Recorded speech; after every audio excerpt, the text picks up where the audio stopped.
அஸ்ஸலாமு அலைக்கும் வரஹ்மத்துல்லாஹி வபரகாத்துஹு. எங்களுக்கு எல்லாருக்கும் தெரியும் தௌலத் இலையில ஒரு புள்ளையோடு ஸ்கூல் புள்ளையோடு கடத்தப்பட்டது. அந்த சந்தர்ப்பத்துல இந்த புள்ள அதை காப்பாற்றுறதுக்கு முயற்சி செஞ்சு மிச்சம் காயங்களோட இன்னைக்கு ஊட்டிக்கிறாரு. இப்படி ஆக்கள் சமுதாயத்துல புகழப்படணும். அதே மாதிரி இத மாதிரி சமுதாயத்துல இன்னும் ஆக்கள் உருவாகணும்.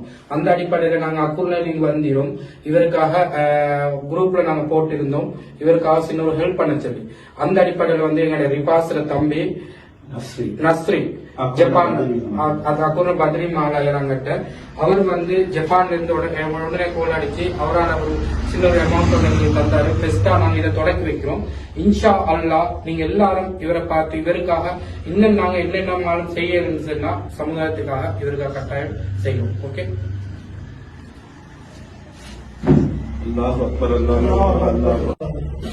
அடுத்தது முக்கியமான ஒரு விடயம் தான் எங்கட அக்குரன்னு மற்றது கண்டி எல்லாம் ஒரு குடும்பம் மாதிரி தான் எல்லாரும்.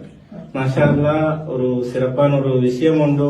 இவரு ஒரு எதிர்பார்க்காத ஒரு நேரத்துல தன்னுடைய ஒரு முயற்சிய தன்னை ஒரு உயிரை பணையம் வைத்த மாதிரி ஒரு முயற்சி ஒன்று செய்திருக்கிறாரு. அது என்ன இன்சிடென்ட் அது எங்களுக்குள்ள தகவல் இல்ல. இந்த விடயம் நாங்க எதை வச்சு அவதானிச்சோம்னா இது அக்குரணையோட தொடர்புள்ள ஒரு வாலிபர் சகோதரர் ஷஃபான் செல்லக்கூடிய வயரிங் செய்யக்கூடிய சகோதரரோட இந்த வாலிபர் 7 வருடமாக வேலை செஞ்சு கொண்டிருக்கிறாரு, சிறப்பாகவும் நம்பிக்கையாகவும்.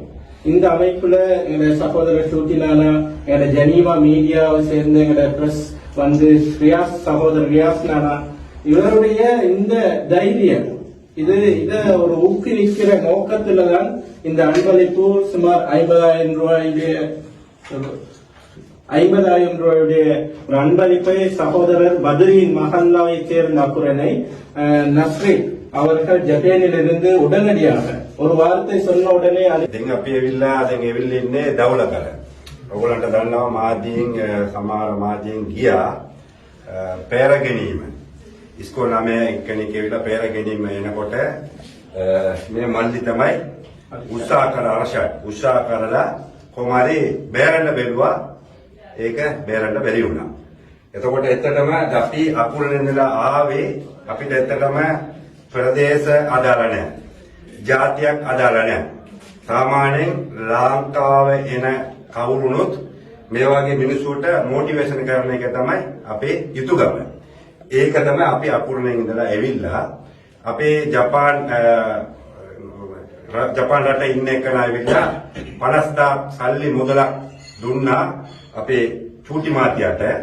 ඒක තමයි මේ මල්ලිට අපි ඒක දෙන්න ආවේ. இது வரும் சமூகத்துக்கு கட்டாயம் சென்றது என பொறுப்பு. காரணம் என்னன்னா எந்த இடத்துல அநியாயம் நடக்குதோ அதை கட்டாயமா தட்டி கேட்கணும்.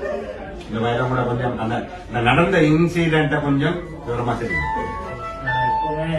காலைல 7 மணிக்கெல்லாம் போயிட்டு 7 மணி 6:30 போறேன். நேற்று கொஞ்சம் லேட் ஆயிடுச்சு போறது. 7 சிட்டிக்கு பஸ் இருந்துச்சு. அதனால நான் இந்த எப்பவும் எங்க தியா ஸ்கூல் வண்டிக்கிறாங்க உள்ளே போவாங்க. இப்போ போக நானே இப்போ மீறே இல்லை. இப்போ நான் இன்னொருத்தர் 5 அங்கல் ஒன்று இருந்தாரு, அவரோட பேசிக்கொண்டிருந்தேன். மாமா பேசிக்கொண்டியோட பிள்ளை 2 பேரும் போனாங்க. கூட நான் பேசிக்கொண்டு கொஞ்சம் முன்னே போயிட்ட போது கருப்பு வேணும்னு வடி வரும் நிப்பாட்டிட்டு ஒருத்தன் இறங்கி புள்ளை போய் பாட்டி குடிச்சான். குடிச்சு குடிச்சு இருக்கிற கண்டோடனே ஓடி போயிட்டு அவனை விசில அடிச்சு வெளியே போட்டு உள்ளே மேலதான் கொடிய வீடியோக்களை மிஸ் பண்ணாமல் பார்க்க இன்றே ஷார்ட் நியூஸ் யூடியூப் சேனலை சப்ஸ்கிரைப் பண்ணுங்கள்.